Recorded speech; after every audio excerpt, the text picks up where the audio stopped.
So today we'll be doing lecture summary 3, which looks over paraphrasing and different learning strategies as well. So paraphrasing is basically putting things into your own word, but not in a summary way, just kind of gaining the message into like one key theme, as well as, so for instance, you don't want to just copy down someone's direct words from a website or something like that. That's plagiarism. But what you can do is you can kind of like reword stuff. You can use synonyms for different phrases. And you want to rearrange different words too. Not everything needs to be in the same order, especially with stuff like titles and dates and names. You can't really change those. Those aren't able to be changed. So when you're paraphrasing something, you want to change the order they're kind of presented in. And at the end, you want to be sure to recheck just to make sure that what you're paraphrasing keeps the same meaning. You don't want to have the thing you're paraphrasing mean something completely different just because you change the words around. You need to make sure that they go hand in hand. And yeah, so with learning strategies, learning is basically, it's most likely based on the individual, right? I know people that learn differently than I do. They study differently than I do. And we're going to get into a few of these topics that are addressed here. So the first one is rereading. I have a good friend of mine who is a law school student, or he's going to go into law school. He's an English major right now. He reads the books, but then rereads and rereads and rereads them. Sometimes he'll read articles and stuff like that even 4 times through before he's even done. He's a really good student, but this works for him. This kind of thing works for him. But some people, you know, the slower readers, this might not be their best thing. They might only be able to get through it one time. And so they're going to be more efficient at like highlighting and underlining since they read it a little bit slower.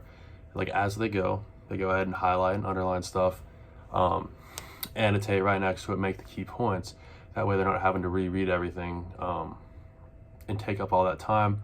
They can spend their time more efficiently and things that work better for them by just going ahead and marking up what works there for them. Now, you can also do something where it's like practice testing. I know that in the past I've done things on like Quizlet where like I'll type in all my flashcards and stuff like that, and then you can even create practice tests based on definitions and stuff like that. That's helped me a lot in the past, especially with like stuff like definitions and Spanish, or if I had like any definitions, biology, stuff like that. It's really good, and it kind of shows you what you're prepared for the test and kind of the skills you're lacking. And that way, you know, you can figure out before you even go into the test what you're good at and what you're not. And a lot of times teachers will even give you a practice review. And what I would suggest to anyone that's not doing great on tests is if you get that review, try to do it the first time without any notes, anything like that. See how much you know.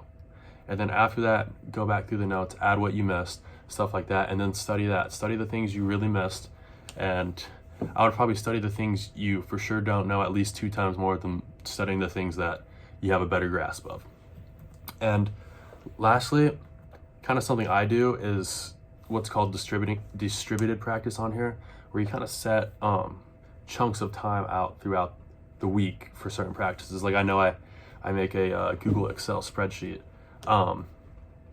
with different things. So I'll have like for instance, my library assignment for Bono 101, Monday, do that Monday, do my lesson summary on Tuesday, do my history reading Thursday, something for my teaching certification on Wednesday, Friday, and any other time. But just setting aside these times at the beginning of the week helps you not stress out, because you know when you're gonna have stuff done. And you know, like if I'm done at 6 p.m. one day, then maybe I'll go ahead and, you know, work on a different assignment and get it that way, you know, later on in the week I won't have to worry about it. But kind of distributing it helps it not feel as overwhelming, because you have all these different, you know, all the different time to do it instead of trying to cram it all into one day on Thursday when everything's due Friday or something like that. But yeah, many different ways to practice, but just finding what is best for you is what is important, because not everyone learns the same way and people always retain things differently. So finding what's best for you is the most important thing.